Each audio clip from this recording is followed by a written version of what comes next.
Ladies and gentlemen, here is episode 400 of Zdenek's English podcast. And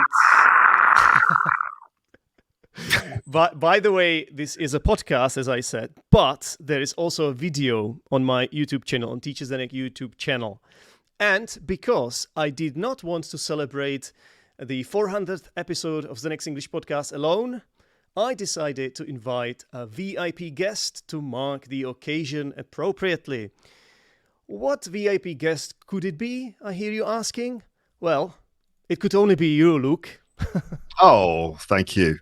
It's very flattering to be invited on to your 400th episode, and I should, and a VIP, well, I don't know about that, but congratulations to you for reaching 400 episodes. That's a lot. That's a lot of episodes.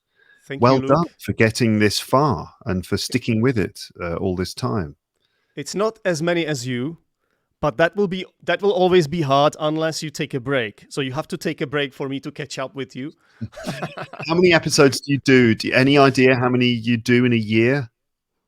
Yeah, I actually do have an idea. It's usually around 50 to 53. Okay, so I'm about 350 episodes ahead of you. So that's what, 7 years worth? Not that I've been doing it for 7 years longer than you, but so if I had to take it, for me to take a break so that you could catch me up, I'd have to stop for 7 years. I wonder what those 7 years would be spent doing. I don't know. Something else. Something it wouldn't be a fulfilled life for sure. So I don't know. I think maybe I need those 7 years just to learn French. You know. Anyway. Congratulations on reaching 400 episodes. I mean, these milestones are worth celebrating, aren't they? Yeah.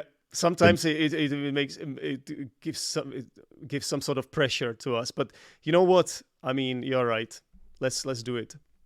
Yeah, I think everyone is happy for you to do whatever you want in your 400th episode. I would say. Thank you. All right. So it's fantastic to have you here, Luke. So how are you doing? I'm fine. Thanks very much. As I was saying to you before we started recording, just a bit busy. I mean, I did a rambling episode recently where I kind of went into some of the details, but we should be moving to a new apartment. We are having lots of work done on the new apartment. It's still not ready. There's lots of things. It's a nightmare. Like, just don't move. Just stay in one place for your whole life, okay? But, you know, choosing all the little details and trying to work with the people who are doing the work in the new place. And our time in this current place is running out, and we still haven't put everything in boxes and take, you know, you can see a lot of books on the shelf behind me and other things. It's all still there, but time is running out. We've got a deadline, which is when we have to leave this flat. And so it's all going to come to a head in the sort of 5 days before we leave, when we'll be madly rushing around, stuffing everything into bags and boxes. And we're going to be very stressed out, even more than now. But other than that, things are all right. Things are pretty good. And I can't wait for us to be installed in our new flat, and I'm going to have a new pod room as well, which will be fun. I'm looking forward to setting that up and putting things up on the walls and stuff. Yes, nice. So you must be really excited about it. You know, when you said you would be rushing, you have no idea. I think you can imagine what I immediately thought of when you said that. A certain joke that I don't know how I feel about this joke, whether I kind of hate it and I want to just everyone to forget about it, or if I really like it and I want to keep doing it. But I think maybe I like it and want to keep doing it. I don't know. I don't really understand. It just won't go away, though. Like, every single time I hear you mention you don't even want to do it or go for it, but it's always there. It's like I have to say it now. If I say Russian or rushing, then I have to kind of do a little nod to the joke. But it's like, does it get annoying sometimes? I just sometimes wonder what people think. Like, they don't know the origin story of the joke, and they don't realize. Like, you know, I did an episode with my brother recently, and the Russian joke came up, and he was like, "Oh, it's kind of a shit joke, though, isn't it?" And I was like, well, do you even know where the story of how it happened? And I told him the story, and he was like, actually, that's really good. So I was like, there you go, you see.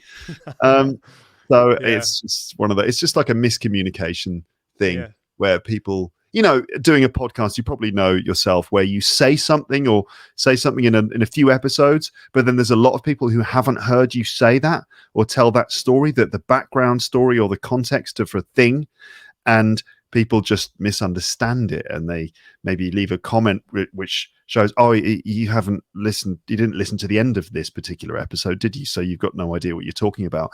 And then kind of like this misinformation spreads. Anyway.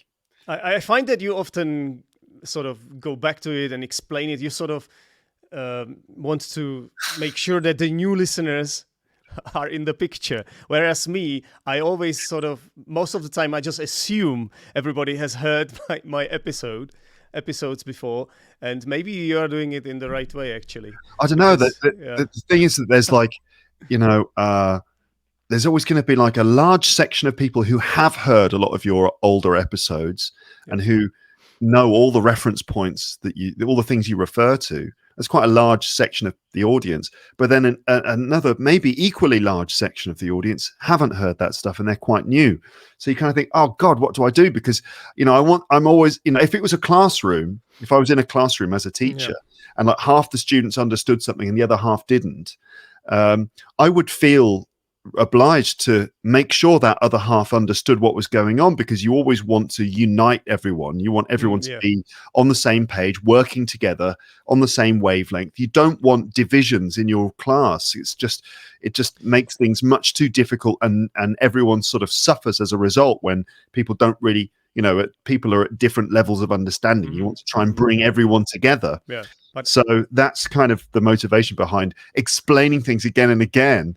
Yeah, but at the same time, you might have to juggle a little bit, because the people who hear it again and again, they might get a little bit tired of it. Yeah. And at the same time, you might actually be rewarding the long-term listeners by all these Easter eggs or references. And it's just that moment when you allow us. Obviously, I also listen to Luke's English podcast. You allow me to cast my mind back to that episode, I don't know, 4 years ago, and I'm like, that's that episode. It's a brilliant moment. But when you actually start explaining it again, oh, the Russian joke, let me tell you what it is. I'm like, here we go again, I think that's kind of the meme, if I can use that word, isn't it, for the Russian joke, which is that it's like this joke that its origin is a specific situation, and there's a funny story about how I told a joke, which actually, I was quite pleased with it at the time when I came up with it on the spot. But the audience of people didn't understand it, and I explained it again, and they still didn't understand it. But Paul was sitting at the back of the room, just pissing himself, and then I told Amber. We told Amber the story on the podcast, and she found it really funny. A story, it's just those misunderstandings are funny. But then it just got a life of its own, because then so many people in my podcast audience didn't get it either. And so the joke is that this is a joke that always has to be re-explained, and the fact it has to be re-explained is the funny thing. But there's always going to be a certain number of people who don't get it, and so for that reason I can never move on, especially when Paul mentions it, when he's like, oh, and then I'm like, oh God. Do you know what, Luke? I actually think there's going to be a large portion of listeners who just want to wind you up as well. And they're always going to ask this because they know you will have to explain it to them. So I'm really convinced that a lot of people who are telling you that they don't know what the joke is, they do know all too well, and they just want to take the piss. I think I can tell when someone is like tongue in cheek going, oh, I didn't explain that Russian joke. But then there are some comments that show that they haven't understood it. Mm-hmm. And it's like when people sort of try to use the Russian joke and they use it wrong, or they just kind of like do a version of it that's wrong. And it's like, no, it's not it. Like a lot of people seem to think it's rush in, like to rush into a room, to rush in, but it's not, it's rushing. Anyway, Here we go again. We're doing it again. I have just a final point about the Russian joke, and this is your 400th episode, so we shouldn't be going on about this. But a while ago, I was going through a lot of old episodes and trying to make clips, trying to record little clips that I could upload to YouTube. I ended up not uploading them because it just takes too long and it's too complicated. But I've got a folder in my computer with LEP clips. Mm-hmm. And there's lots of little clips of moments and stuff, and I managed to get almost every Russian joke reference. It sounds like it was a really big job, but it was actually quite easy. I pretty much searched through every Amber and Paul episode and skipped through them until I came across a Russian joke reference. Yeah. And so I've taken all those clips out. So I've got a folder full of Russian joke clips. Now you have to do the Russian joke episode as well. Yeah, exactly. I'm going to have to do the Russian joke supercut where I do all of the clips. Now, it's not all of the clips. There are some that I've missed, but I'm going to put that together and publish it. But then I'm going to need to do a 15-minute introduction at the beginning to explain why I'm doing it. But it's all right. I'll do it. You can't go wrong with that. And you say this is my episode, and you don't have to feel bad about this, Luke, because, at the beginning of every episode, I let my guests plug themselves anyway. I talk about their product, but here, we don't need to do that. You've been on this podcast many times. Uh-huh. Plenty of my listeners come from your podcast. Not everyone, as it used to be in the past, but a lot. So I don't think it's necessary here. If you guys don't know who Luke is, just Google Luke. Just write Luke in Google, and that Bob's your uncle. I don't know if that's going to work. I think you probably get Luke Skywalker if you do that. If you just Google Luke. Oh, no, it's Luke. Okay, yeah, you get Luke Skywalker, and you get the clothing company, Luke 1977, which is a British menswear clothing company. And for ages, I've been looking for a T-shirt that says Luke established 1977. They used to do those logos on their T-shirts because I was established in 1977. That's when I was born, showing my age. If you do that, you'll probably get Luke. I worked out recently that, or not that recently, some time ago, that I think I'm the fourth most famous Luke Thompson in the world. Yeah.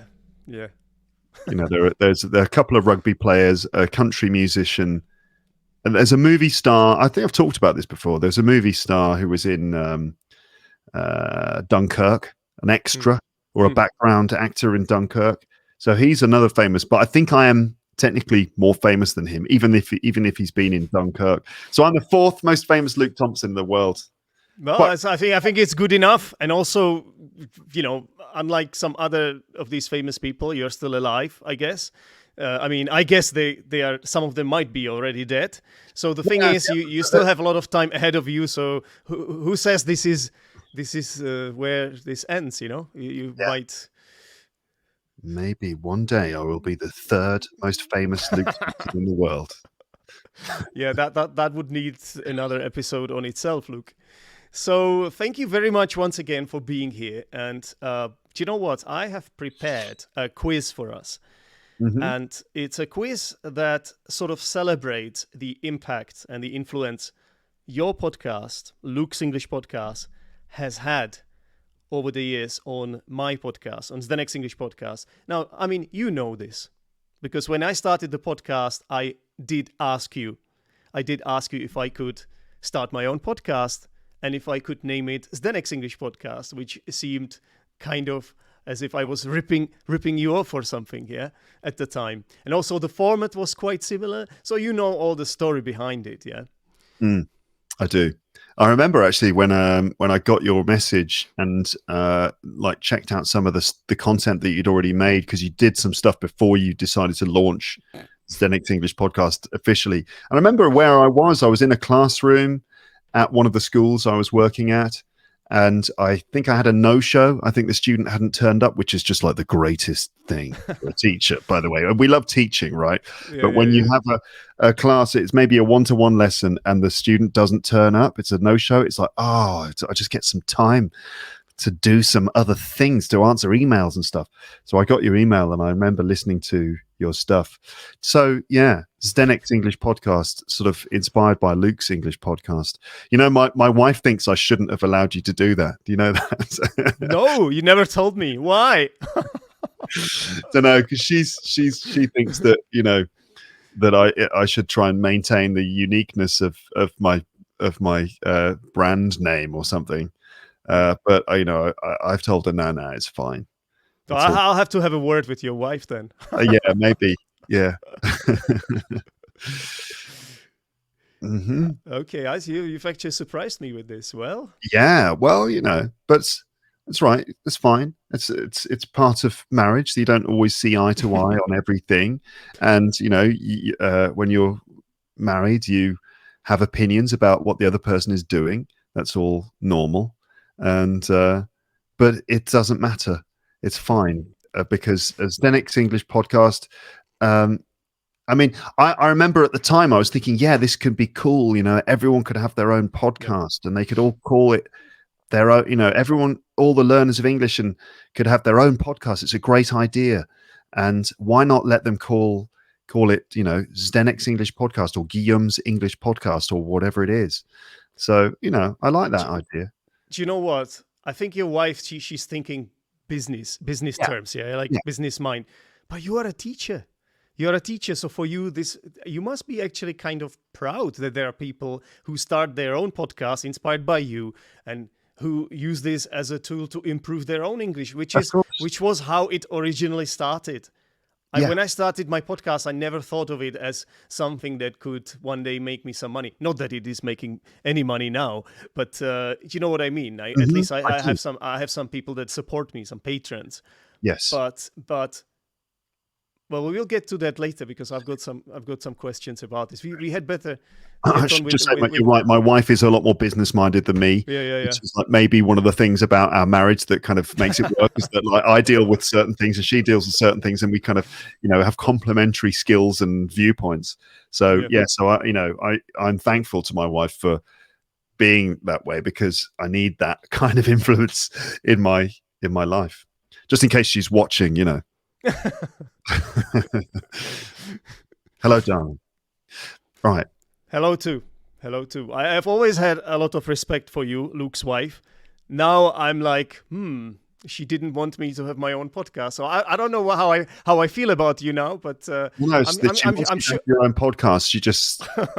She's just like protective of me and all that stuff. But it's all right. Okay. Everything's good. It's all good in the hood. So you've got a quiz? I've got a quiz. And I have to warn you, Luke, it might make us feel a bit awkward. It's not always funny.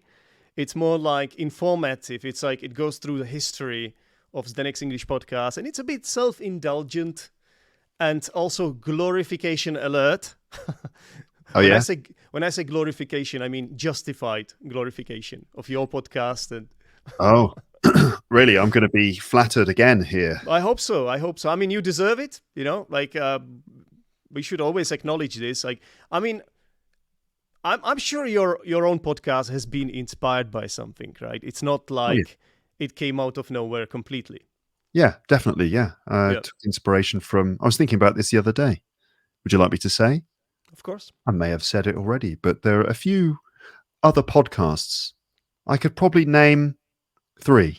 So one of them is Mark Kermode and Simon Mayo's film reviews on BBC 5 Live.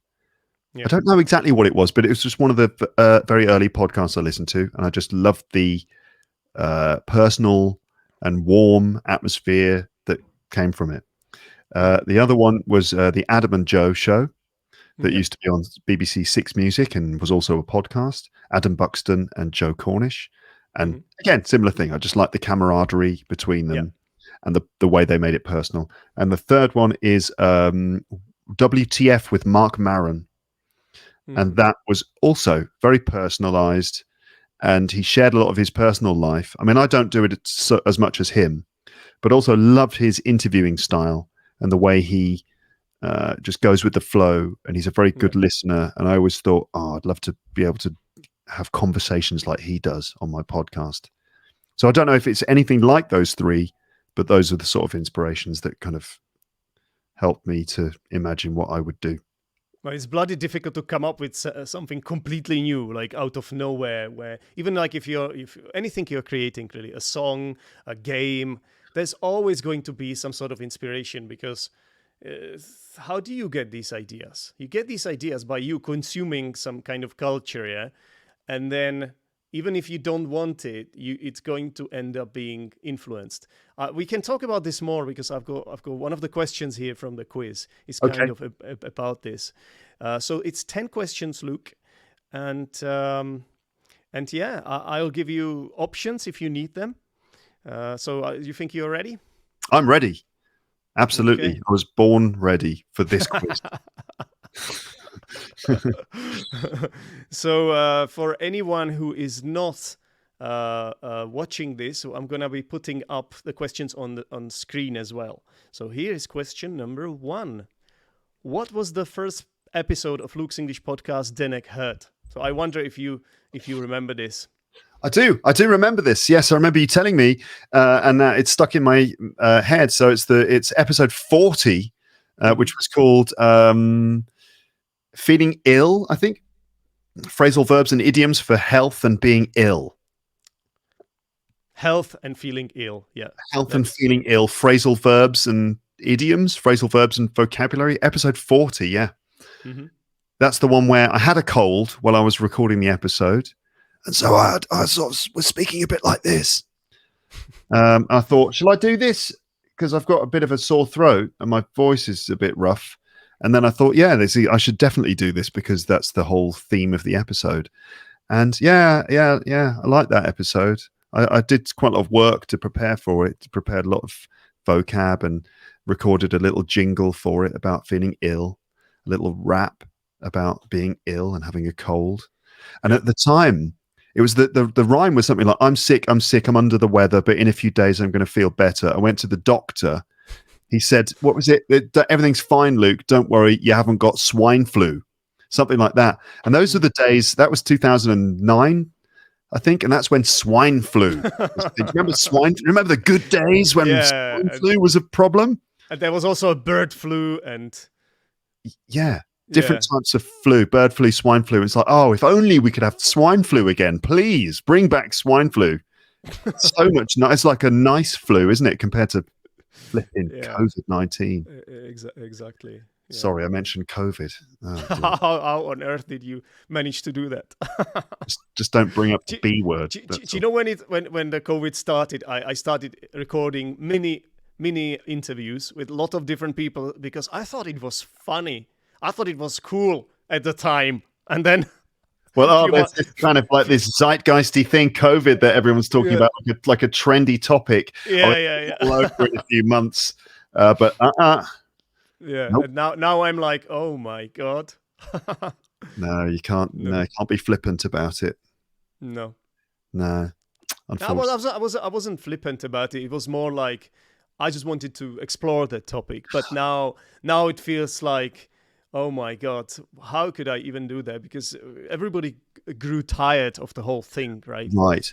Well, no, actually, I think that what I remember those interviews where you were talking to people about. I think you interviewed me about that and just about COVID and lockdown and lockdown stories from around the world. I thought that was a really good idea, and I listened to those, and it was very interesting to hear people's personal accounts of how they were dealing with COVID and the situation in their countries. Great idea. But it's not something you could have continued because after even just a few months, people were completely fed up with COVID and they just didn't want to really think about it or talk about it. Exactly. But back then it was kind of new and it was interesting to just find out how people feel about it, what sort of different emotions.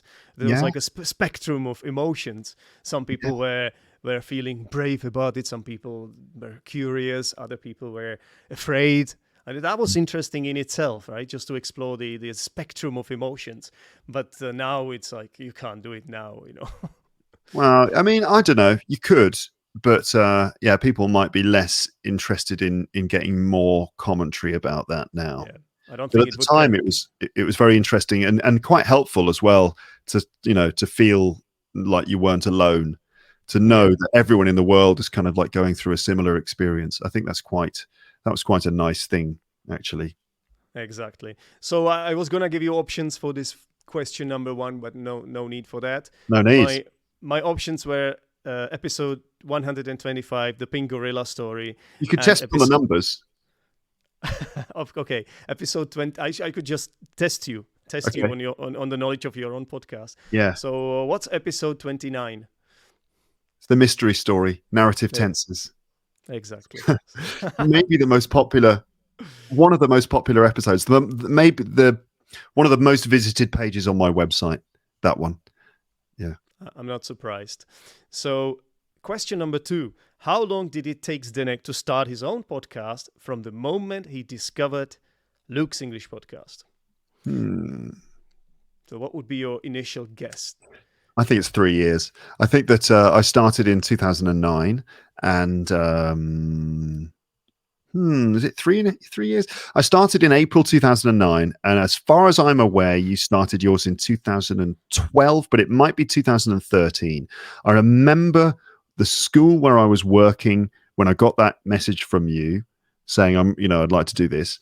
And so when I was there, I worked there between 2012 and 2013. Most of my time was spent in 2000. I think it's 3.5 years. I think you started in 2013, but I might be wrong. 3.5 years, I'm going to say. Well, you're right and you're wrong. You're wrong about how long it has been, but you're right about the time, the year when my podcast started. But let me give you options, yeah? Okay. So has it been 2 months? Has it been 6 months or 10 months? Was it? I should say, was it? Oh, sorry. Past tense. From the moment. Yeah. Was it? From the moment that you heard episode 40 to when you started your podcast. Right. Because I don't know I know when I published episode 40, it was 2009, or maybe 2010. But then so I don't know when you heard it. Yeah. What was the gestation period for Zdenek's English podcast? Give me the options again quickly. So it's 2 months, 6 months, or 10 months. 2 months, 6 months, 10 months. I'm going 10 months because it's the closest to how long it takes to create a person. So I would say that, I reckon to create Zdenek's English podcast is a similar gestation period for a human. So I will have you know that it takes less time to create a podcast. So it was actually 2 months. Only 2 months, really? Only 2 months, yeah. But the thing is, I had already tried something like that before. Yeah, you know that. Yeah. I had done some podcasts, but these were like weird experiments. These were weird experiments called Zdenek's Crazy Podcast. Yeah, right. They used to be called Zdenek's Crazy Zdenek's Podcast or something like that. Yes. So it was not my first attempt, but when I heard your podcast, it also sort of like clicked. It was like, yeah, I want to do something like that. This is cool, you know. Mm-hmm. I think you were not with your now wife at the time either. So your wife can't have couldn't even tell you no because you met your wife a few years later. I would like to think that's how it was. I don't think so. You don't think so? No, because you started in 2013. Is that right? Yep. Yeah, I was with my wife. I'd been with her for 3 years by that point. Oh, you just didn't mention it then. Okay. No, I think did it. I think yeah, I did. Are you sure? Are you sure? Yeah, I'm certain. Yeah, because I said that I'd moved. I talked about moving to France and stuff, and I had been living in France for a few months at that point. So I certainly had mentioned. Yeah. Really? Yeah. Really? I always thought that when I listened to your first episodes that they were all recorded in London. Oh yeah. No, that's okay. So I met her in 2010. So more or less a year after I started recording the podcast. But I don't know. I don't think yet. I probably started talking about her around about episode 100. That's that. You might have given us the impression that you hadn't been with her for a long time. Anyway, Luke, I really sincerely hope that this doesn't break up your marriage or anything. Don't worry. Don't worry. It's it might be the end of the next English podcast. I might get cancelled after the revelation that your wife doesn't necessarily approve of its existence. However, The last thing I want is the breakup of your marriage, Luke. Don't worry, everything's okay. So it'll take more than that to pull us apart. Don't worry. I'm glad to hear that. Glad to hear that. So here we go. So question 3. Which Luke's English podcast episode did Zdenek play the most to his students? I think I know. You were featured in a double episode, but I don't think it's that one. I mean, you may have suggested that people listen to that double episode with you from a couple of years ago, 3-4 years ago. But I think I know the one that you've actually played in the classroom. This will be one that you've probably created some worksheets for or created lesson plans for. So I think it's episode 120. Is it 125? The Pink Gorilla Story. It's definitely one of the most played episodes, but I would actually say that I'm gonna give you options then, yeah. Okay. So is it either the episode you've just mentioned? Well, we have already kind of established that it isn't. So, or is it episode 1, the introduction, or how about episode 29, the mystery story? Okay. So it's got to be the mystery story because that is nicely packaged and prepared for learners of English because it goes very well into a lesson about narrative verb tenses for telling stories, and the story itself is only a few minutes long, and so it's perfect for using in classes, and I've done that many times. So it's got to be episode 29. The mystery and story. students like visuals as well, so I sometimes play it as a video too because people can search it, they can find it on YouTube too. You know that video, the video of just the story with some visuals. I love it. Yeah. That I think that there are teachers around the world who have asked their students or have set that video for their students as homework. Teachers in Spain or maybe South America, because quite a lot there are periods where suddenly all these comments arrive. And they all arrive one after the other in about a 1 or 2 week period. And the comments are always written in Spanish. And I've translated them and deleted them because they're almost all written by like 12-year-olds or 13-year-olds. Oh. And they are all like, I guess, I mean, you can tell from the messages, and they're all something along the lines of, and I'm going to swear now because but don't blame me, listeners, blame the I don't know who, the teenagers, the Spanish speaking teenagers from wherever they're from, and possibly they're stressed out teachers who are forcing them to watch my videos. But the comments are always like, what the fuck is this stupid video? And who else is here doing some stupid homework? Who's watching this because they had to do some fucking homework? And it's all like puta this and puta that. And it roughly translates to like, it's the equivalent of going, oh, this is fucking stupid. Who's got to do this as their fucking homework? And I'm like, delete. In Spanish, I'm just like, delete. Sometimes I even respond. Okay. I'm like, just get on with your homework. Full stop. Yeah. Yeah. Well, Luke, don't worry. I have never had any comments like that from any of my students. But then again, I have never really taught students this young as a group.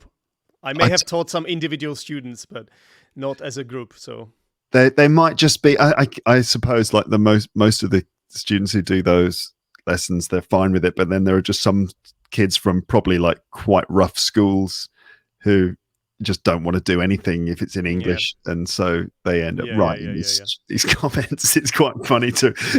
So they'll pop up on my phone. I'm like, what's this? Okay, translate. Oh, okay, it's another one of those kids. Yeah, I mean, it's brilliant. The stuff you do, the Luke's English podcast thing, it's really cool for all English teachers in the world. I must have taught about hundreds, maybe if not thousands of students, Luke, here in the Czech Republic, loads in the UK as well. Although in the UK they were more short term because, as you know, that's the nature of the language schools in the UK, in London specifically, the summer schools and even the school I worked for during the year. The students, they come and go, right? It's short, intensive courses. They're just there for a few weeks. A lot of turnover and all that. Yes. So, and I have to say one thing.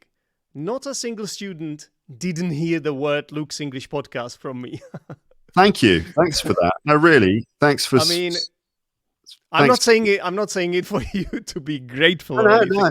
I'm just saying, like, it's something for me as a teacher. It has always been very important that I told my students how they can learn English. It's way more important than because this is how they will remember me. They will not remember me for teaching them how the passive voice works. They will remember me for being the guy that recommended them Luke's English podcast, and then it has changed. This has changed their learning habits. You know, Yeah. they will. I'm sure this is what they might remember me for, but not the passive voice. You know, so Yeah. I mean, it's about motivation, isn't it? It's a long-term thing. Learning English. Obviously, it's important to, if you're doing, you can make short-term improvements and just focus on English in a short term, and you've got to be very efficient and just like maybe do bits of grammar and fix little problems and things, and that can, fit into someone's otherwise busy life. But really, to do it properly, it's got to be a long-term thing. You've got to, I've said it before, I'll say it again. You've got to listen long-term, listen regularly, and listen for longer periods. And the best way for that is to find something that you feel some attachment to. And so, that's always been the spirit behind doing. Absolutely. Like English has to become your lifestyle, really, and Yeah. a part. You just have to allow it to become a part of your life, and this is a brilliant way to do it. One of the ways. It's not the only way, but yeah.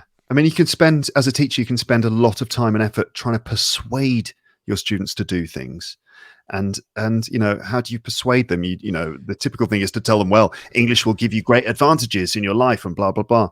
But really, the only way is just to try and sort of make them enjoy it, and then the motivation isn't an issue, because they're just like, oh, this is nice. I just enjoy spending time with this English, and so that's great. Yeah. So I agree with you that, I've always been doing this podcast with that in mind, with that purpose in mind, to try and help people listen more, because it's just so healthy for their English. So you're recommending it to the students is something that I would do too. And I do recommend my own podcast. Although I say, look, it doesn't have to be my podcast. It could be anything, whatever you really like listening to. Just listen to it regularly and do it don't see it as homework. Although you can if you want, but just listening to it for pleasure. You can listen and you can do all these different strategies and stuff like that. Or at the very least, just listen and enjoy the experience. So, I agree with you. I think that is a good thing to recommend to students. There are also two things to look at here. So like when you tell people, you should watch this TV show, it's brilliant. Sometimes they don't want to do it just because you like it. They feel like, no, that's exactly why I'm not going to watch it. That kind of response. I have got this many times, but then I guess what played to my advantage was the fact that I have done this. Luke's English podcast has helped me with my English. And I discovered Luke's English podcast after having graduated from a university as an English teacher. So I had been an English teacher for, a few years already, I guess. Yeah. Yeah. So yes, it has helped me a lot with my own English. So I mean, I should be the living proof of this, guys. So what else do you want? Do you know what? Like some teachers, maybe if they are native speakers or something like that, they might have a bit more distance. But for me, it's very personal, and how personal stories often, can make a difference. So hopefully this can also inspire some people to start listening to Luke's English podcast and ultimately improve their English. Definitely, yeah. I what you said about when you say, "Oh, you got to watch this show," and then people like to discover the things themselves. If they are told that something is good, then it'll never work. But you have to discover it yourself. Yeah, that's exactly. Sorry. I always go on about the Beatles and stuff, and I'm sure that there are some people who, when I say, "Oh, the Beatles are great," they're just like, "Ah, fuck off." It's just like, oh, Beatles, Beatles, Beatles. And yeah, I mean, for me, when I discovered the Beatles, like my dad had all the records, and he was sort of saying to me, "Oh, you should listen to Revolver. I think you'll really like it." And I was like, "Yeah, all right." And he recommended it to me, and then like years later, I sort of discovered it myself. I was just like, going through their record collection, I pulled it out, and I felt like I discovered it myself. And then I was like, "Oh, this is mine. This is my experience," which is. I'm doing this talk at the British Council about why we love the Beatles in January. And so I'm thinking about all this stuff. How can you explain why you love something? But a lot of it is about, discovering things, and you feel like you're having a unique experience that's only yours. And so I think like great things like the Beatles, which I think is great for me, somehow everyone manages to have their own personal experience with it. It's weird. It's like when you listen to it, it feels like it's only you're the one who really understands it. And then you meet other Beatle fans, and it could be anything else. It could be Game of Thrones or whatever. You meet other fans, and you say, oh, you're a fan of the Beatles too. And then in your mind, you're like, yeah, you're not a proper fan though, are you? Even though they have had their own, unique personal experience, which is pretty much the same as yours, which is where somehow you feel like they're your friends, and you love being in that world, but somehow we humans, we still convince ourselves that we're the only ones having that experience. And I don't know. I'm rambling now. No, it's a brilliant point, and I've come up with a trick, because I don't necessarily always tell my students about Zdenek's English podcast, because of course at the back of your mind you sort of hope, or there is this little hope that they might start listening to your own podcast, and in some way this might inspire them, and they could do more English in their free time and all that. As a teacher, like that would be the ultimate aim. And also there's a bit of like ego thing going on as well. Yeah. Like, God, yeah. if they like my podcast, that's brilliant. And they'll like me. No, come on, like we all think in this kind of way. I think it's natural. Yeah. But I've got a secret trick for this. Yeah, it's not that secret really. But I just tell everyone to listen. It's secret now. Sorry, it's not. I just tell everyone to listen to Luke's English podcast, and hope that they listen enough to discover that there is an episode with Zdenek appearing on Luke's English podcast, and I think it happened like 2 or 3 times already, and then they were like, "You have your own podcast, teacher?" And as you said, it's different. Yeah. It's different. This is different from when I tell them, "I've got my podcast now, guys. Go out and listen to it," and they will be like, "Nah, screw that." Yeah, he's telling me what to do. I'm not doing any of that. Yeah. You have to let them discover it for themselves. It's kind of like saying, look over it. Look, here's a cake. And you deliver the cake on a plate with the name of your podcast on it. It's like, these little suggestions. You've got to be like Darren Brown, the hypnotist, where you're dropping in these little suggestions. So on their way to the classroom, you got like a little Zdenek's English podcast logo on the stairs, nothing else, a little logo. And then in the toilet, there's like, little thing. And then maybe, just these little subliminal things. It's like advertising. That's what advertising does. It's just totally subliminal, so that you just want something. You don't even know why you want it. Yeah. Whereas if somebody does some cold calling marketing, and somebody just calls you and, "Do you want to buy my product?" You're like, "Fuck off." Yeah. No, I don't. I don't want to do any of that. Screw you. Why are you even calling me? That's how I feel though when I see adverts. When I just see big posters, and it's like some smug, beautiful person looking down on you. There's so many adverts for different products, and the models in the adverts always have this disdainful look on their faces. Have you seen? Like it's an advert for clothes or whatever, and the models are always like, got this. They're like looking at you like you're a piece of scum on the pavement, And I hate that. I genuinely hate a lot of those adverts. We're just walking around, why do I feel a bit depressed? Oh yeah, it's because all the pictures all around me are all looking down on me like I'm a piece of crap. Oh, thanks a lot, advertising. Anyway, don't get me started. That's one of my pet peeves.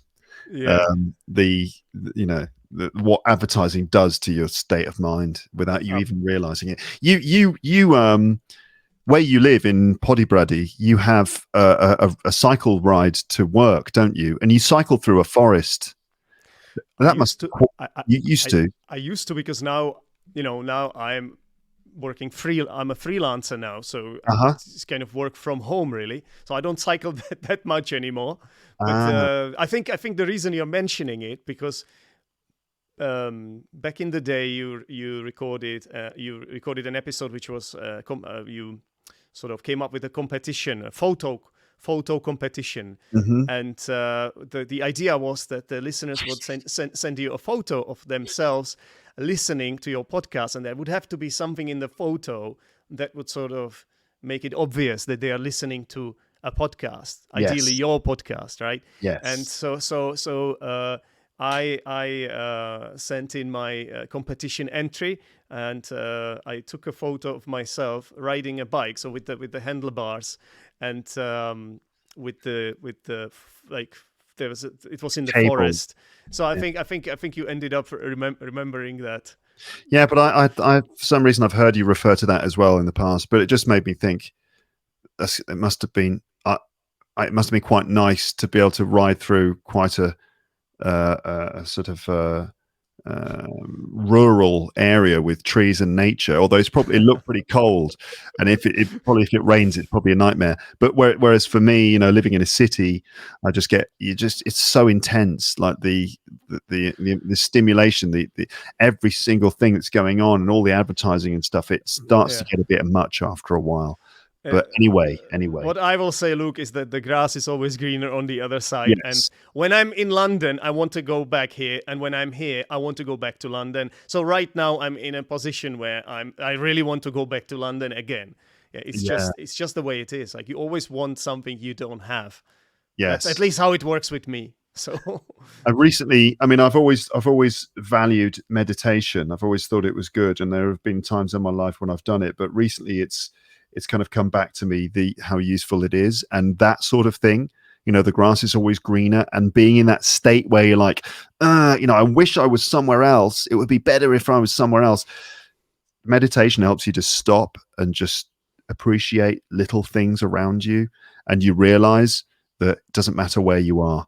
You're always going to bring yourself with you.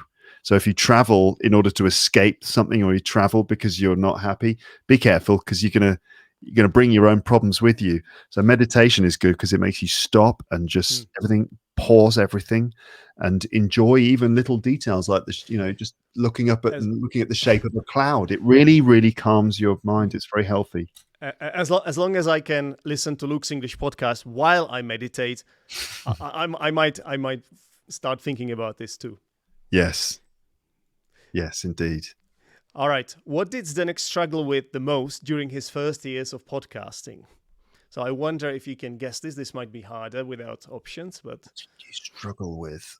Well, there's a lot of stuff in podcasting. There's obviously like coming up with the ideas, recording it, editing, whether or not you edit little things out or not.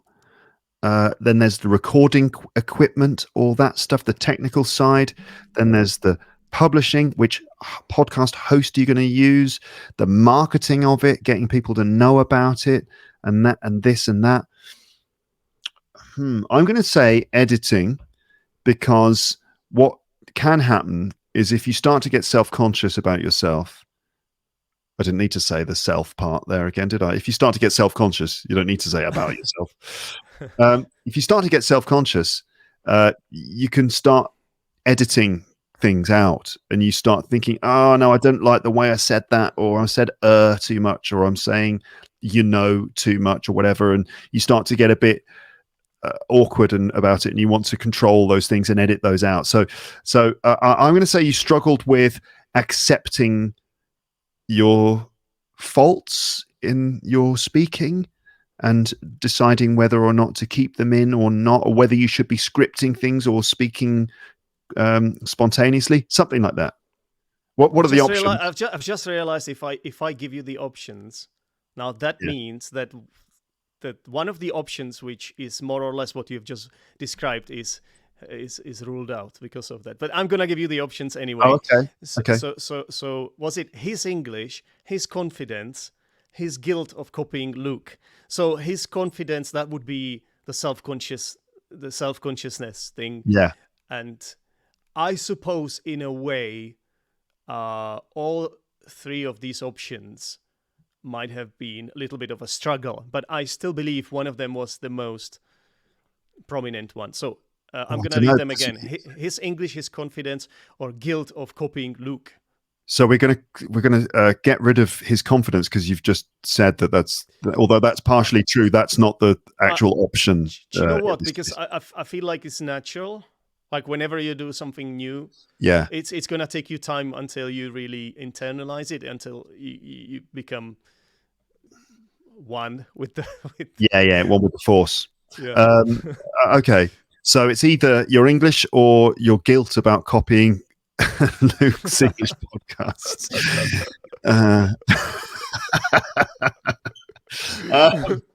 Well, your English was obviously good already because you had. I mean, that's even talking about your English is complicated because you got your English on paper, and then there's English that's actually as it's used in the real world. I think your English on paper was already excellent because you'd done your masters and you probably had a good command of the grammar and you knew plenty of vocabulary and you knew about all the systems of English and whatever. But then actually using English to speak and record your voice in English, that's a whole other set of considerations. There's the fluency and identity issues around, who you are when you speak English and stuff. So that may have been a consideration. Your guilt over copying me, I don't know. I felt like maybe, I don't know if it was, I don't know, maybe a little bit, but I'd given you my blessing, right? Already. So wasn't enough.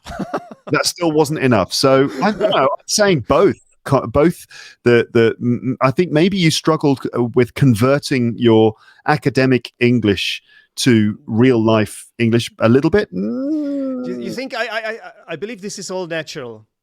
That's all just naturally. It's all part of the process, right? It would always have to happen. I would always have to go through something like this. Yeah. So obviously, what you're describing, it's correct as well. But I don't think it was that,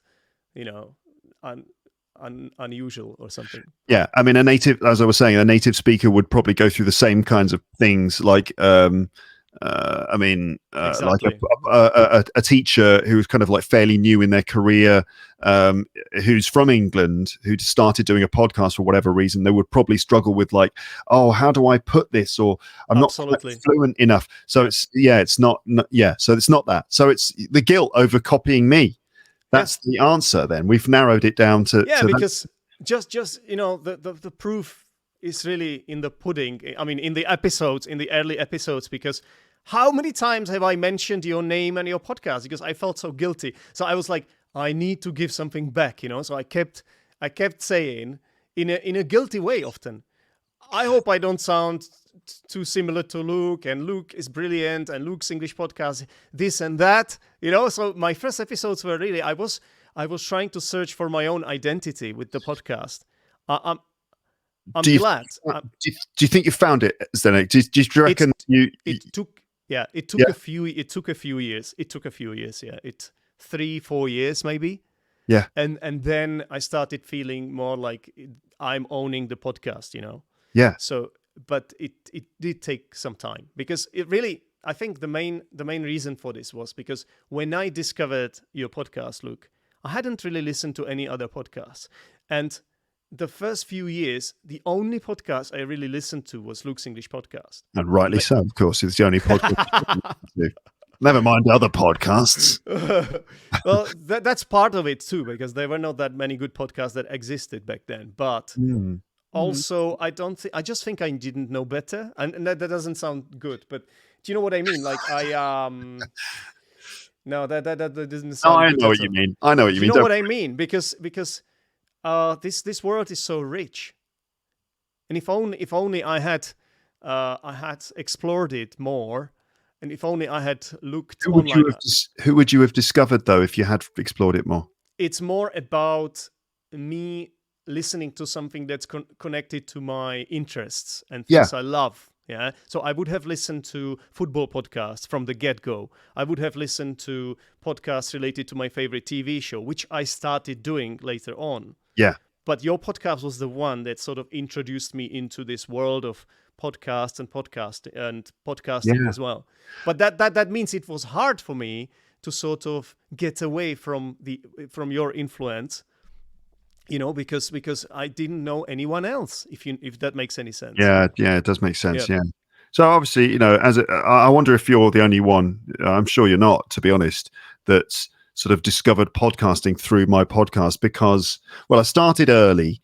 I started before a lot of other people, and I wasn't like a pioneer or a early adopter of podcasts by any means, because they'd already been around for a few years, and that kind of podcasting goes in waves. But yes, when I tell learners of English about podcasts, even now, I'm still surprised that people still don't know what they are or how to get them, or what, it's just like, really? But back in 2010, like, a lot of people just didn't have a clue, and they still, even after me telling them about it for 10 minutes, they still were completely clueless. So I guess a lot of people would go on the internet and look for stuff for learning English, and they would come across mine, and they'd work out, how to use podcasts through mine. Yeah, so you might not be the only one.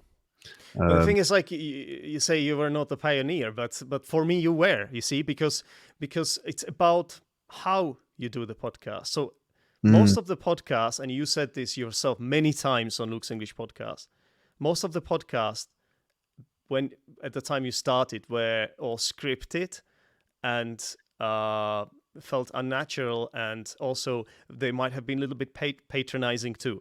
So the way you did your podcast, it was more natural, authentic, and it really felt like you are a nice guy talking to the audience, whereas anything else felt like, oh, he's just trying to teach me something. He speaks to me in this kind of weird way. Why is he or she speaking so slowly? It just wouldn't click, But yours, it was different. It was like more personal, or I don't know. You just didn't hold back, like you. Now everyone's doing it, aren't they, Zdenek? Yeah. Everyone's jumped on the bandwagon now, haven't they? With all your bloody rock and roll English podcast. I know. So I'm just. You know what I mean? Like I do. Yeah. This is easier to identify with, I think. Yeah. Absolutely. Yeah. Cool. Well, I'm glad because I'm glad it worked, because it could have just completely gone nowhere. But I think when I started it, I for ages I'd been trying to do something. I've talked about this before too, that I'd been sort of like, I knew I had something sort of that I wanted to do, and even before I was an English teacher, I was like, it hadn't quite materialized, and and I did stand up, and I was interested in comedy, but all my stuff was all a bit too weird and a bit too personal. I thought that, but then realizing, there's an audience of learners of English out there, and I can kind of talk to them. I know how to talk to them, and then I can just add my personality and kind of do that stuff, do the kind of Adam and Joe show, Mark Kermode and Simon Mayo and Mark Maron kind of thing, but for learners of English. That was the idea. So it allowed me to, that's how it's formed. Sometimes things don't materialize, all the elements need to fall into place sometimes. And then when the stars are, when the planets are aligned, or whatever the metaphor is, that's when, sometimes you feel it. You just feel like, okay, I've got a thing. I've got the vision. You get this vision, and like, right, I've got this vision. Now all I need to do is just do the legwork, and that's it, But sometimes you just got to wait for the vision to come. You got to give yourself space. Meditation. I mean, we call it meditation, but it could just be sitting with no distractions and just sitting and maybe having a little nap, and just ideas come to you in those situations. You got to just like get some silence, just block out all the other things, close your eyes, and these ideas sort of come to you. And where do they come from? God knows. But I'm talking now as if I'm doing great work, but I you don't. are. Well, I don't know. It's not for me to say. In my humble opinion, you are. But That's nice. I totally Nice. understand what you mean, because I have the similar kind of like mind. I need to create things, yeah. So, but I think sometimes you also need to fail a lot of times, Yep. because you learn from your mistakes too. And yeah, so I just hope one day it will all align. So, yeah. Yeah. Well, the things that things are moving. The pieces are moving together. Hopefully, they're gonna align and not just like smash into each other. Exactly. Luke, this is taking a lot of time. I have Yeah, to. yeah. Come on, We let's have keep to going. we have to speed this up. So, Yeah. Where in London did Zdenek record his first episode with Luke? Because obviously you have been on the podcast a few times, on Zdenek's English podcast. If you Yeah. guys don't know it, I don't have the numbers of the episodes here, but there is a thing called Google, and all you need to do is just type in Zdenek's English podcast and Luke, and that's it. That's all you need, and all the episodes with me and Luke will come up. I know the answer. I think it was St James's Park. Is it St James's Park, the one in front of Buckingham Palace, where there are lots of ducks and geese? And we recorded sitting on the grass, and a duck came waddling past at one point, and there was a guy smoking weed under a tree nearby. And those were your highlights from the episode, yeah? I don't think they were there. I mean, obviously, it was nice to meet you and stuff, and you were. Thanks. But just mention it in passing. It was also nice to meet you. It's good to seeing it.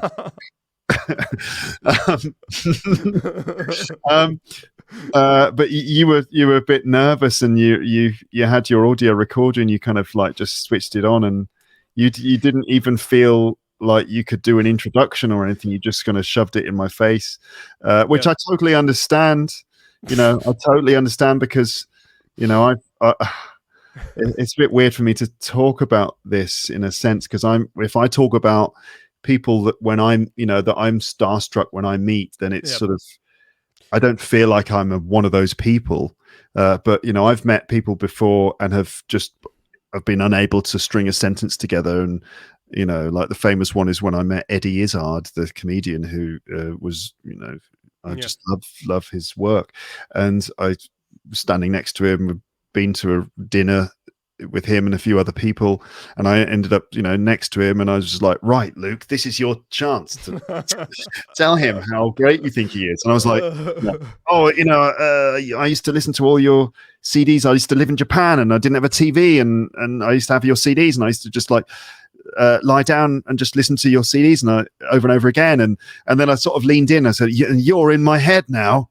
Yeah. The thing is, like, this is what doesn't work, right? When you start complimenting people too much. Absolutely. It's the same with if you're let's say trying to get involved romantically with someone. It's exactly the same. Yeah. You can't just start off by saying loads of compliments to the girl, because she will just think that she's out of your league. It's just weird. I don't understand the psychology of it really, but it's just awkward. Yeah. So just knowing from experience, the thing you've got to do is just like chat like just chat like a normal person, because as far as that other person is concerned, they are just a normal person too. Unless they're an asshole, who thinks that they're better than everyone else, then if they're not that person, which they won't be if you think they're great, if you've really spent enough time, you've worked out this is a decent person, then they won't be all high and mighty. You just talk to them on a level. You're respectful.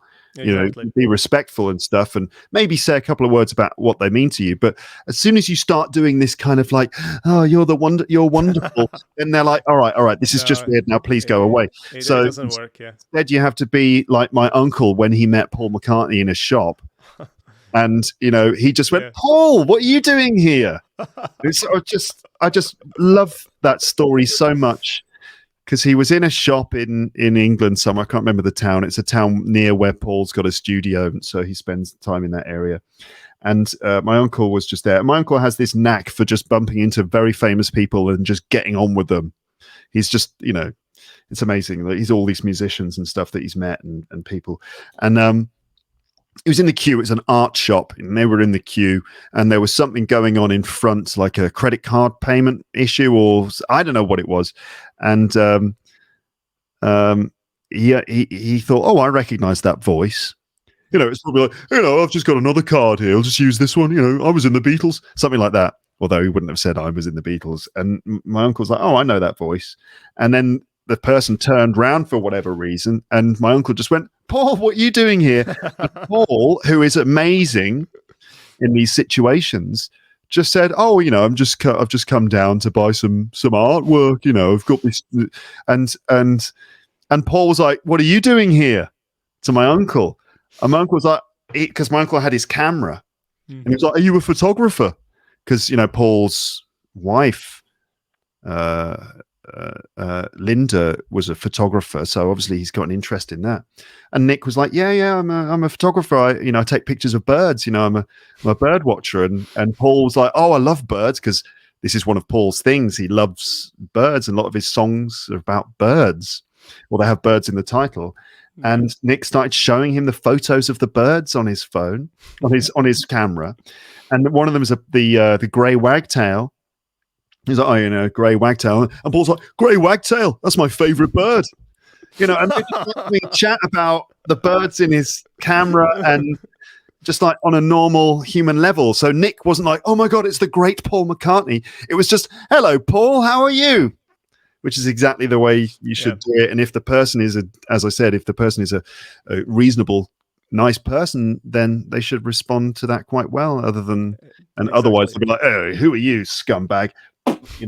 You're not fit to lick the scum off my boots. Well, in my defense, I mean, come on. I had been listening to your podcast for a few years already. So it was, and you had been the inspiration for the next English podcast. So I had to be a bit starstruck. There was no other way. Well, it had to happen, but hopefully we managed to make it work in the end. It was very good for my ego. It's like, well, I feel all big and famous now. I know what you mean, but we were also we were both teachers at the time, so we saw. I believe we still had some kind of respect for each other because of that, right? Because, I was happy to meet you. We had a beer and we chatted and we sort of talked and had an interesting conversation, and it was nice. It was nice to meet a fellow podcaster, fellow English teacher. It was nice. Cool. Okay, so let's carry on. How many Lepster meetups did Zdenek and Luke do together in London? I think we did 2. Is it 2 or 3? I can't remember now. Maybe 3. But the first one, so I don't know. It's either 2 or 3. Certainly the first one was a bit of a failure because we met each other and at the pub, and then no one else turned up as far as we were concerned, and we just stood outside the pub. We had a couple of drinks and a chat and stuff. And then it turned out that there were other Lepsters in that pub. They were just, I don't know, hiding in the corner or something. It's weird, when learners of English go to London, it looks like when you go to a foreign place, you're not necessarily the kind of outgoing, gregarious, confident person who would stride around the pub looking at every table and checking. You'd go to your little corner of the pub and sort of hunker down there. And so that's what some of them had done. I don't know if that's how it was for them. But in any case, they stayed in their part of the pub. We stayed standing just outside it, which is a normal thing to do in England, by the way. Just, you stand outside a pub. And we just assumed they hadn't turned up here. We assumed, and later on we discovered that they'd been there the whole time. So maybe we should have been scouring every part of the pub to find any ninjas that were hiding in the corners. So that was the first one. So sorry to those listeners. I don't know if they're listening to this now, but sorry that you didn't meet. They probably stopped listening after that experience to both of our podcasts. So. Yeah, that's right. They're just like, right, well, that's spoiled. That's taken the edge off, taken the shine off all of it now.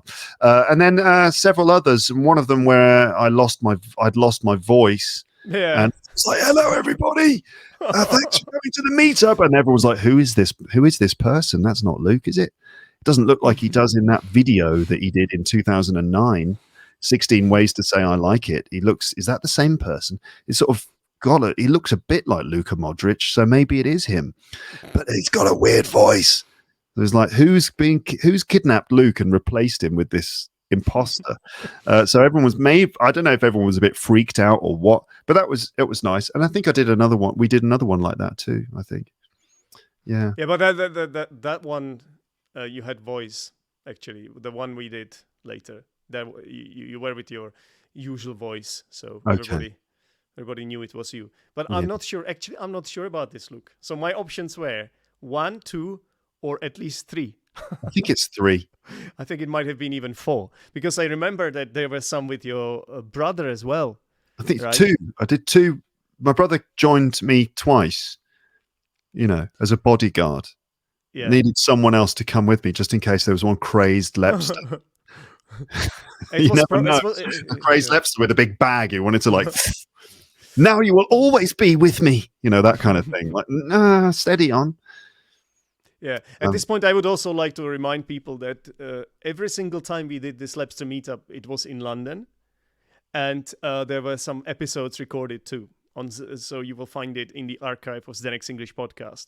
There was one we recorded about when I was interviewing you about your alleged crime activities.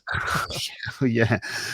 All made up, by the way, just in case anyone gets confused. Because sometimes I do say things on my podcast, and there's always someone who completely misunderstands everything. I do the lying game, or I used to do the lying game, where we tell stories and is it true or is it a lie? And Amber told a story about how she left her baby in a room and forgot to bring her upstairs to her apartment, and she was upstairs drinking tea. Meanwhile, she'd left the baby downstairs and completely abandoned her. It wasn't true. It was a lie. But then at a comedy show, this girl who'd set up the show, this French girl, she brought Amber, she introduced Amber, and then she decided to interview her at the end. Yeah. And she's like, I can't believe you did that thing to your baby in front of me. And Amber was like, no, it was a lie. It was a lie. Didn't you understand? And she didn't get it. She didn't understand. And other things of that nature, people always get the wrong and wrong end of the stick. Misunderstand. Yeah. So yes, I don't have that was all made up just to teach some idioms about crime.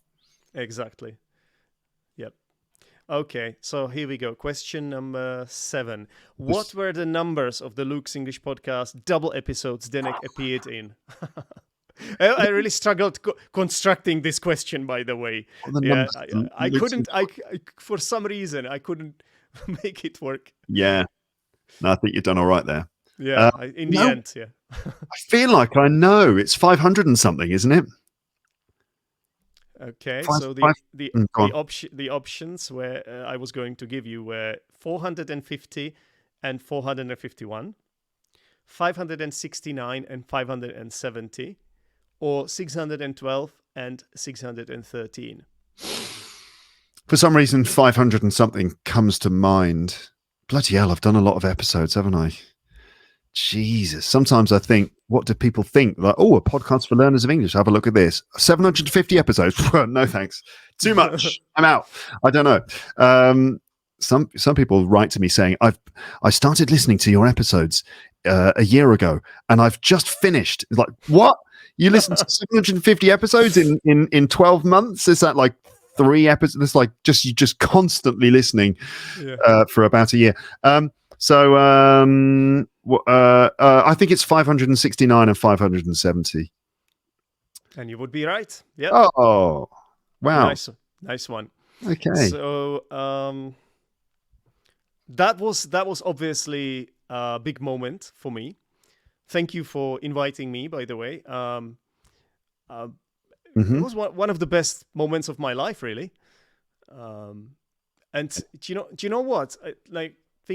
Looking back now with the benefit of the hindsight, I actually have to say that it was the right moment to invite me, because I think I was about to go to the UK, so it felt like the right sort of push. Because obviously, I had already worked in the UK at the summer camps, but this was different because I wanted to make it as an English teacher in London, yeah. And I still had these doubts, like, what is it going to be like? me as a non-native teacher, how am I going to be received? Well, they might need me at the summer camps because maybe they have a lack of teachers or something. So there were a lot of doubts at the back of my mind. But that with this episode, it was the right time, because if you had invited me, let's say, 3 years or 2 years before that, it might have not come out so well, or I might have not have that confidence. It just was the right timing. So, well, that's good. That. Yeah, that's good. I'm really glad it gave you a boost. It's weird again talking about my own work as if it's this great thing, but I mean, it's not for me to decide. But if you're talking about it in those terms, so I'll just go along with what you're saying. That you do get, I suppose, people tell me that it has an effect on them, and certainly you're one of the people you're a long-term listener, and it's clear, what it's done for you. So yeah, I mean, you do sometimes get a sense of what the platform can do, what the podcast can do. And so, yeah, I mean, that's very rewarding for me too, to imagine or to know that it helps people, it helps anyone. Yeah. Well, I would go further than that. I think it might have changed my life in some way. So it's a big thing to say, right? A big statement to make. But to be honest, you might think that I don't know how that feels. Or it might be like there might be distance between the two of us. But I've actually had some people now who, as a result of listening to my podcast, have started their own podcast too now. Yeah. Oh yeah. Yeah. Well, isn't this one of the questions? Am I? Wait, hang on. Yeah, there were 7 questions. This is one of the questions. So we'll get to that. That's question number 9. Oh, the 9 questions. No, yeah, 10. 10. Okay. So there are three more to go. I'll come back. What? Let's actually swap the order of the question. So let's do this question now. It makes more sense. Okay. So we're gonna do question number 9 now, even though it should be question number 8. Numbers, who cares? So are there any podcasts that have been inspired by Zdenek's English podcast? Okay, so obviously my podcast is not as massive as yours, but still I have already kind of let the cat out of the bag now. Yeah, so I'm just gonna give you, so is it some options? Yeah, he says drinking from a Luke's English podcast, flask, available now from teacherluke.co.uk/merch. Wow, how did you manage that? All right. Okay, so is it, do you know what? I'm going to give you that option anyway. Is it 0? Is it 1? Or is it at least 2? At least 2. Yeah. The thing is, like, you never know, right? Because some people might not tell you. So that's why I'm saying at least. But I know that there are 2 podcasts. These people are telling me that it was my podcast that pushed them to start their own podcast. Who are they? So Rambling Raspberry. That's Nina. That's Nina from Poland. Rambling Raspberry. Everybody Raspberry. Subscribe to that podcast. It's awesome. And it's English, right? It's all in English. Yes. Rambling Raspberry. Right, I haven't heard that. Hello, Nina. It's brilliant. And then there is the Gorillas podcast. The Gorillas podcast. The Gorillas. Not the pink gorillas. No. The gorillas. Gorilla. Am I pronouncing the word right? Like gorilla. Gorillas like talkative. Gorillas. Wait a minute. Because there's gorillas, the animals, and then there's gorillas like Che Guevara, guerrilla fighters, guerrilla warfare. That kind of gorilla. I think I mispronounced the word. Gorillas. How do you spell it? Can you put it in the chat? Oh my goodness, what a disaster this is. Okay. This is just normal. This is just normal stuff that happens when people communicate with each other. These things happen. It's all a question of how you negotiate it and how you deal with it, isn't it? Don't you think? I'm just going to go to Cambridge Dictionary and garrulous. Yeah, I was pronouncing it more or less correctly. Garrulous. Garrulous. It's the bloody sound. Yeah. So the garrulous podcast, It right? was stressed though as well because there's gorillas and then there's And garrulous. I said gorillas. Yeah. Okay. So I put the stress, ladies and gentlemen. I humbly apologize for that. I put the stress on the wrong syllable. That's because I don't necessarily use this word that much. That's why the garrulous podcast, not the gorillas. Garrulous. Garroolous.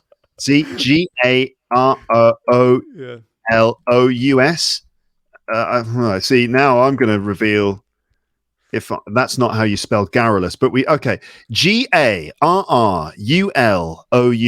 garrulous. Now we've got to explain it since we've been talking about it. You're going to use Cambridge. I'm going to use Colin. Mm-hmm. What would Colin say? ColinsDictionary.com. They don't sponsor me, but they should. So garrulous, if you describe someone as garrulous, you mean they talk a great deal, especially about unimportant things. Sounds familiar, doesn't it? Sounds like you, Luke. Yeah. Okay. Garrulous. All right, so the Garrulous podcast, and who does that then? Benno Marble. That's his kind of nickname, but his first name is Zdenek. His name is Zdenek Sklenski, but he is a music teacher from the Czech Republic and a musician as well. And so it's really cool. It's really cool feeling to know there are some people. So what I'm trying to tell you is that I kind of know how it feels. Like, I mean, it might not be the same, but I kind of know how it feels to be sort of like the inspiration for some. It feels good, right? Yeah. Are you saying I'm a grandfather? Is that what you're saying? You know what I mean? Yeah. I hope it doesn't make you feel old or anything, Luke. Oh no, I already felt old. Don't worry. Okay. All right. So we've got two other questions. We can't let this go on forever because it's we are almost there. Okay. So in terms of podcasting, what has Zdenek made the most progress with in the last few years? Sound quality is one of them because you bought a Shure MV7 microphone. What's the name of that microphone? Are you sure? See what he did. You see what he did, listeners? Look, Shure is the name of a microphone company. I've got a Shure. He's got a Shure. They make really decent microphones. Did you hear a noise then? I did, yeah. Do you hear the notification? I do apologize. That's all right. That's one of my pet hates. Another one is listening to podcasts that were recorded during lockdown usually. And there's always like little shoo noises when people receive emails. It's like, turn your notifications off. Come on, guys. And there you go. I just did it as well. So that was my brother writing to me on WhatsApp. Sending me... I hope he's not suggesting that we should cancel the next English podcast or something. Don't worry. We have had enough of that from your wife, Luke, so please. No, she didn't say it should be cancelled. She just expressed her, what's the word for it? She expressed her, she showed her interest in me as a business venture. And so... Listen, tell your wife that if anything... we help each other out by this, yeah? Because it's with all podcasts, it's like that. Yeah. When you invite a guest onto your podcast and they are another podcaster, if anything, you're just going to promote each other, So like, I've told her it's all cool. It's all right. I've explained it. I've dealt with it, Zdenek. Stowe. That's not a word. So, in terms of podcasting, what has Zdenek made? So, what's the name of your microphone? It's these are important details. Sure, MV something, isn't it? Yeah, something like that. Hold on, MV. I was right. Sure, MV7. Yeah. So that's great. It's a really good microphone. It's for the viewers and listeners. It's a USB microphone, so it plugs directly into the computer. It also, I think it's both. Yeah, it's XLR as well. XLR as well. So the one I'm using is only XLR. Is that MV8 or? No, this is a SM7B. This is a classic. This is not. Well, it's not vintage because it's only a few. I bought it when 2013 or something. But this design. This microphone design has been around for many years, and Michael Jackson recorded Thriller, the vocals for Thriller, on one of these, and it's a classic industry standard dynamic condenser. It's a industry standard cardioid dynamic microphone. I had no idea what you just said, but Yeah. Yeah, I learned all this stuff after doing podcasting. I just kind of like learned it all. And your one is also a similar kind of microphone, but it's designed to be a sort of, let's say, a more gamer friendly version of mine. So Sounds like me. yeah. So it's not, doesn't have the same microphone capsule as mine, but it sounds kind of similar. And I would say it's a great microphone. I think it was a really good choice that you got that microphone, and it does help. I think it gives your voice, it gives the sound a warmer, more solid, more robust quality. And so that's something I've noticed. But give me the options then. Options for this question okay. So is it the ability to improvise and record live without fear? Is it pronunciation and idiomatic language? Or is it the relentless consistency? I think it's the first one, because a couple of years ago, you started recording podcasts live, which is a confident thing to do. And I think that you've been making an effort to do things spontaneously, and recording live podcasts is part of that. So it's definitely that first one that you've really kind of got to grips with, just like, oh, what the hell? Let's just do this and do it live and not worry if little mistakes happen. It's all part of the process. So it's that first one. Absolutely. And you're right to do that. You're absolutely right to do that. It feels like it's a step up for me. It's like I am stepping up my game, and it feels the right thing to do. I'm challenging myself more, and to be honest, you know this, but the episodes I've always admired the most, your episodes, have been the rambling ones and the improvised stories. Yeah. Those were the ones, because let's be honest, like if you write your own script, almost everyone can do that, right? But these episodes, I mean, do you know what I mean? I do know what you mean, yeah. Because there are a lot of people, they write their own script, they use the teleprompter or something, and then they just act as if they are saying it. Yeah. But this is different, because when you are able to be funny as well as well as informative and teach at the same time, it's brilliant. And this is the kind of thing I want to do the most, and I think I'm getting better and better at it too. And well, I'm definitely more comfortable with it now, because obviously it was hard at first. Yes, I mean, that's the sort of thing I want to do too. But I've talked about this on the podcast as well recently. The idea that sometimes I've got very specific things I want to do. Like, for example, I want to do an episode all about, for example, different regional accents in the UK that are different to received pronunciation. And then I think if I ramble about that, it could be, it could be very rambling. It could be inefficient. And I've got there's research that needs to be done. I've got to be very specific. And so in those sorts of episodes, I do need to plan everything in advance. And when I plan things in advance, I eventually just write out word for word all the things I'm going to say. I mean, I don't know if this is helpful for everyone, but it's been helpful for me, is that when I write, I try and write the way I speak. Yep. So I will actually sort of speak while I'm writing, and when I'm editing, I'll read it out loud, and I'll just think, does that sound like the way I would actually say it? And if it is, then that's how I write it. And that way, I try and make the writing as close to the natural speaking as possible. But, it's still not the same. You can tell when it's spontaneous. So, I want to do spontaneous stuff as much as I can too. But sometimes when you have a specific objective for an episode, you can't really do it spontaneously, because you need to do preparation for it. And when you start doing preparation, you end up writing. And the other advantage is, when you've written stuff out, there is at least a transcript for what you're saying, and that can be very useful for people. So, it's kind of like balance between doing episodes that are unscripted and spontaneous. And often those will be ones with guests, like if it's Amber and Paul. And then ones that I prepare because I want to get to the point, and and so on and so forth.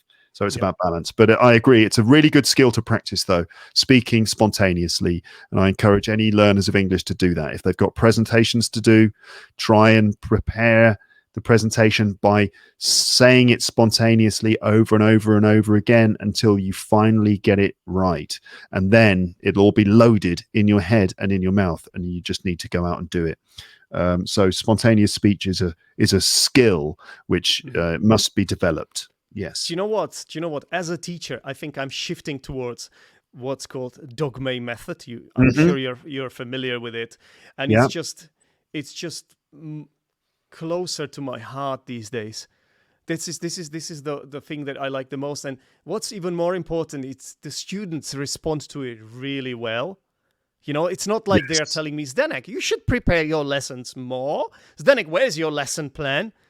They tend up liking this more for some reason. Absolutely. So and for me, it's zero prep. Okay, it can get a little bit like there are times when you are not feeling it, when you're not in your element, and you're like, what do we talk about now? But it's like usually it doesn't really happen.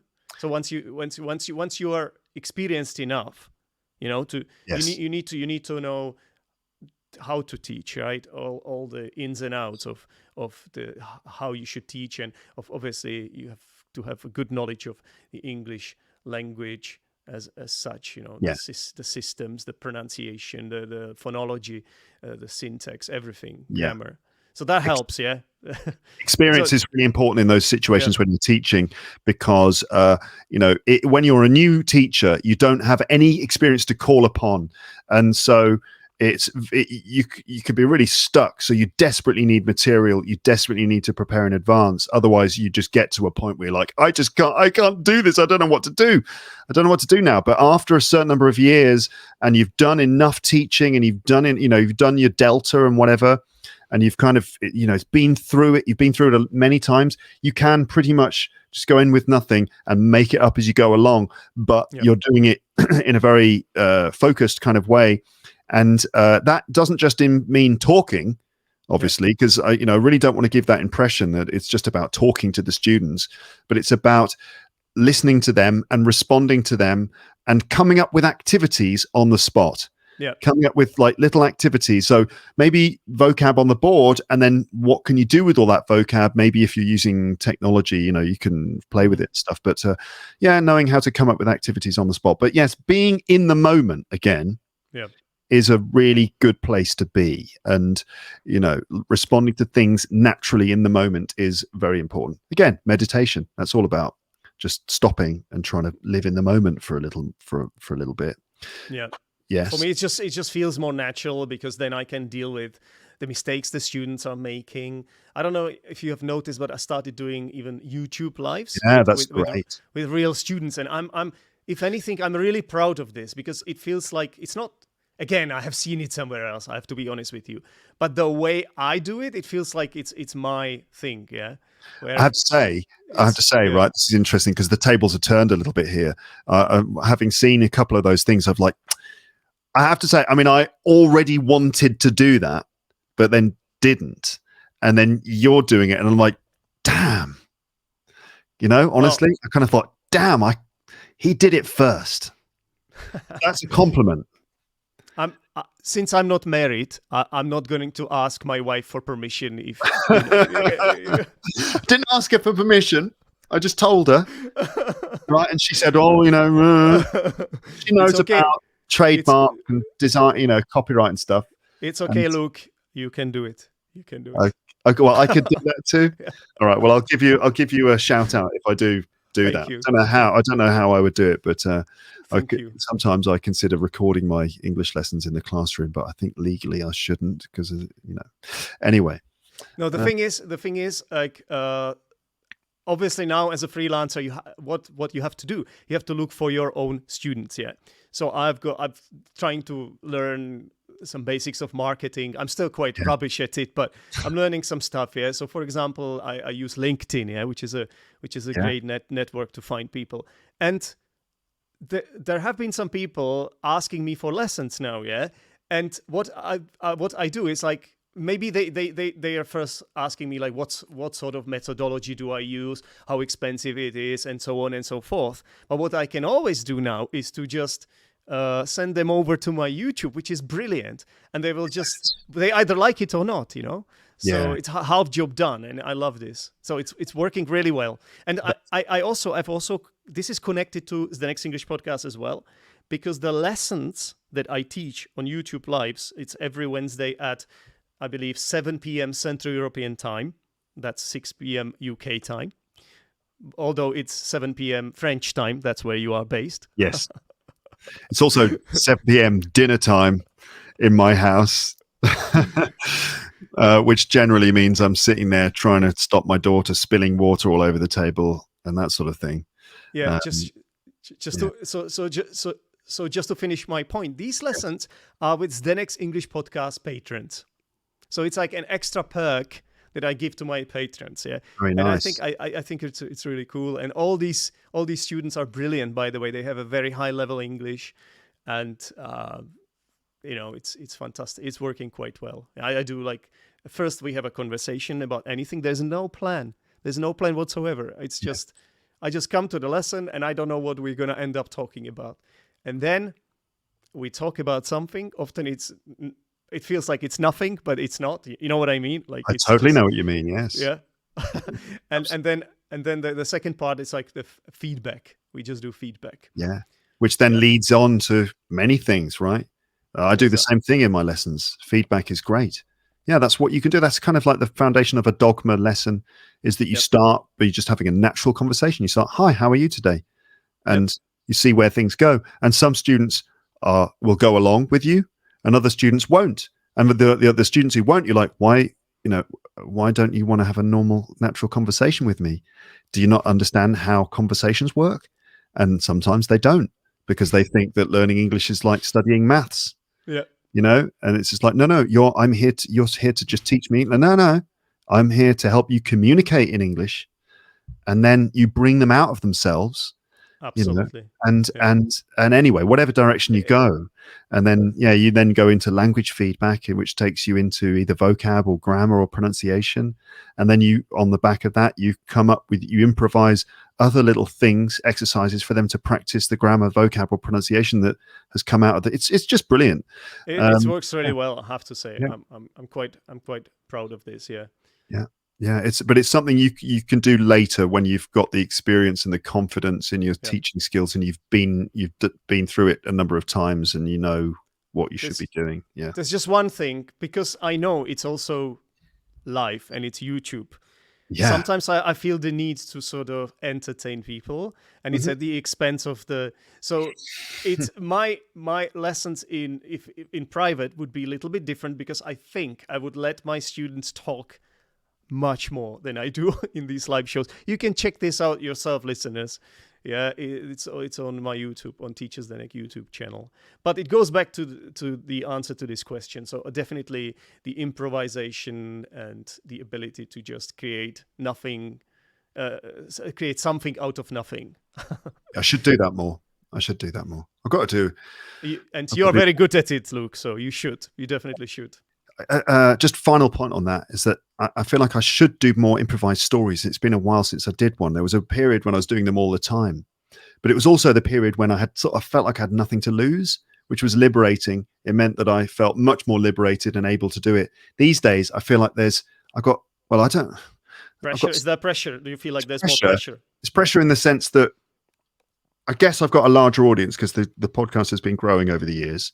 Yeah. And so, you feel that there's more to lose, in the sense that if I do something and it doesn't go well, because some of those improvised stories are they're ridiculous, and they're a bit meta, do you know what I mean? Where you start telling a story and then you refer to the fact you're telling a story, and there's lots of stupid weirdness and like basically humans, if you want to appeal to everyone, you've got to start doing things in a certain way.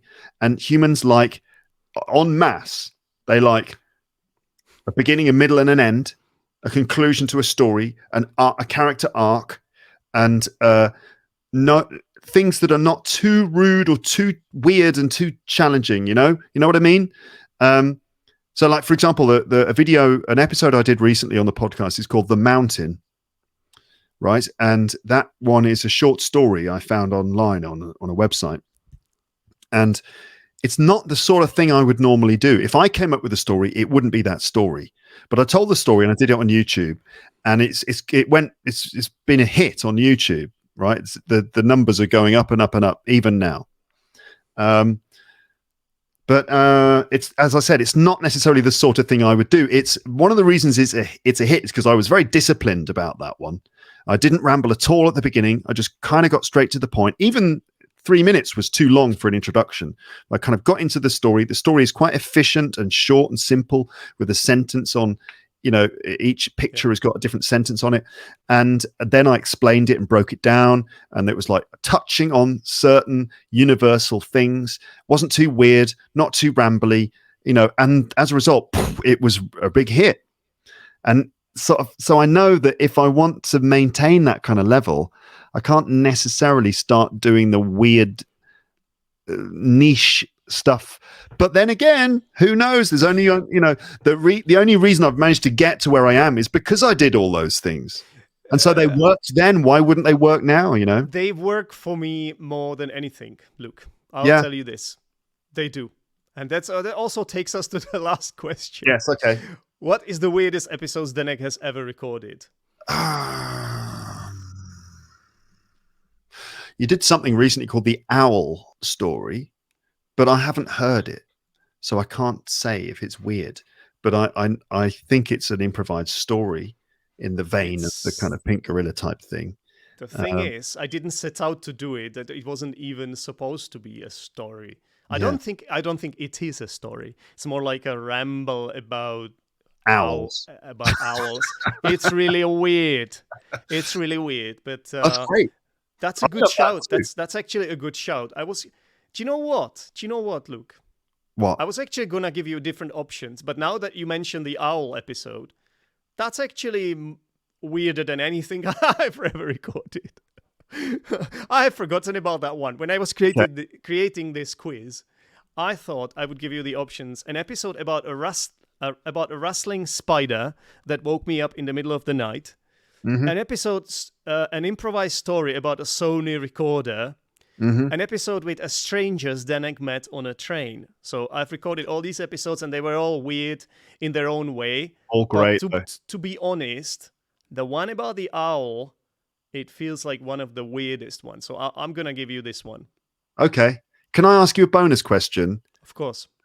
What's the weirdest episode I've ever recorded? What do you think is the most out there episode I've ever done? We should also sort of define what weird means, because for me, when you say weird, for me it has more positive connotation. So for me too. I love weird stuff. I just find it like that's why British humor really appeals to me more than any kind of humor, because it can be weird at times, like absurd and just silly, and you know what I mean. Well, let's say. Yeah, totally. Let's say, I mean, I'm curious about this. Which episode do you think is the most niche appeal? I mean, which episode do you think is the sort of thing that most people would be like, huh? Most normal people would just... It's difficult, because when you say niche, that for me, that has a negative connotation. So for me, for example, your Star Wars episodes, I've never really been into those. I can't help it. It's like you don't know anything about Game of Thrones, or you don't know much. Yeah, maybe the winter is coming. That's it. Yeah. Because I know you haven't watched it, because everybody tells you to watch it. We are going back to what we said before. Yeah. I've watched like those half an hour, all in the entire Game of Thrones, all 8 seasons summarized in a 30-minute video. I've watched that. It's like, whoa. Dead. So just like you can't get into Game of Thrones, I have tried on multiple occasions to get stuck in Star Wars, and it just can't. I just can't. It doesn't. It's not work. And I love science fiction. I even love science fiction. It's not science fiction. It's not science fiction. Oh, there you go. Maybe that's why. It's fantasy. It's fantasy. It's just. Well, I love fantasy even more. So, I'm a massive fan of The Lord of the Rings, and so I love that episode. For instance, I've done my own episodes about The Lord of the Rings as well. But for me, niche too niche. That would be it. If But you know what I'm getting. You know what I'm getting at though. What's the sort of episode that you think that most people would find a bit too weird or too specific or something? And yeah, maybe Star Wars and some of those other ones, like things about certain films that people haven't seen and whatever. But I don't know. What do you think? Weird for me is a positive word. Yeah. So I think that's what you meant by asking me this question. Yeah, so but weird and appealing at the same time. Yeah. Well, no, I don't mean one that you like because it's weird, but I mean the sort of thing that most people wouldn't really get. You know, think about it. Okay. Well, I guess it could be the Carl Pilkington character. This is the episode, but I don't know because they see for me I get it because I have seen. The thing about Carl Pilkington though is that people get that because it's like, can you understand someone who's from Manchester? Yeah. And I think that most people, that's a door through which people can get in. Now, it may alienate some people because they're like, I can't understand anything he says. What is this? Is this even English? Which is a terrible attitude to have. Yeah. But I think that that's not too alienating because at least it's like, can you understand this native English speaker from Manchester? Yeah. Well, so what I meant was probably like his way of talking and his humor and the things he says. But for me, it's not that weird. But I assume it could be weird for some people. But I guess I would have to go for the pink gorilla story again. Gorilla, not guerrilla. Garrulous. Garrulous. The garrulous gorilla. Yeah. But I mean, I wonder. It's because those old improvised stories are kind of old ones. I feel like not many people have really heard them, so I haven't really tested them on the audience I have now. I genuinely think the Pink Gorilla story is a pretty good story. I mean, it does go somewhere. I've done some other ones, some of those other improvised stories that don't even have an end point. Like I've no idea. I've just got some phrasal verbs I need to use. And there's one. Do you remember one where it was something about the? I was working for not a therapy, some community center. Walking down the street, I ended up working for I can't even remember the details, but it was a story that really went nowhere. It was really just, I ended up going in a building and this guy tried to persuade me to work for him. And then for 20 minutes, we were just talking about how he wanted me to work for him. And I was like, okay, I'll work for you. And then I'll go out and hand out flyers in the street. And then I got fired. And then an old woman tried to seduce me. And then the end of the episode, like literally there's no storyline to it at all. So I don't know. I think these are the best. Luke, like that was about one shrimp story, right? And the shrimp one also is a story. There's an end. There's a joke. It's a joke. There's a punchline to the whole thing, which probably people don't get, but I don't care. And then wasn't there one about a dog story? The talking dog, yeah. Yeah, which is again an old joke. Man sees a sign by the side of the road. It says "talking dog," £10. So he goes in. He says, "I've come about the talking dog." The guy goes, "Yeah, he's in the back." And so he goes in the back, and there's the dog sitting there, going, "Oh, yeah, no, I used to do this and I used to do that, and for years I worked for the Russian government as a spy, and then I worked for the American government as a spy as well, because no one realized that I could understand people, and I'd go and tell people about this stuff. And then I worked for the Rolling Stones as a drug mule, and then I was did that. So I have a very rich life." And the guy's standing there going, "What? I can't believe this is amazing. Only £10." So he goes back to the guy who's selling the dog. He says, "Is that dog really only for sale for £10?" And the man goes, "You know what? You can have him for free. He never did any of those things. He's full of shit." So but I tried to make that story as long as possible. Obviously the longer the joke is, the more pressure you put on the punchline, of course. But again, I don't really care, because it's just a way of spinning out a story. So the talking dog story did have a certain structure to it. But anyway, I get the point. I think we've agreed that the improvisation and spontaneity and making stuff up as you go along is actually, it puts you out of your comfort zone, which can be a hard thing to do when when you feel pressure to do content that is going to appeal to a large number of people. It does put you out of your comfort zone, but that is probably that's the unique place, the place where you find where you produce content that no one else can do. Because the only way to do things that no one else can do is to be yourself completely, just be yourself. Exactly. Exactly. Yeah. But I do believe in balance. So I want to try to produce some episodes that I think are kind of a bit more mass appeal, and then episodes that are for my niche audience. And, it's about mixing it up. I always try to give variety, which is probably one of the reasons I've managed to keep doing it all this time. And probably you too. And you have been doing it well, Luke. And thank you very much for celebrating this special episode, this episode 400, a big milestone for Zdenek's English podcast. It's an absolute pleasure to have you here and to have talked to you. Thank you. Thank you very much. You're welcome. Thanks for inviting me. And well done. Keep it up.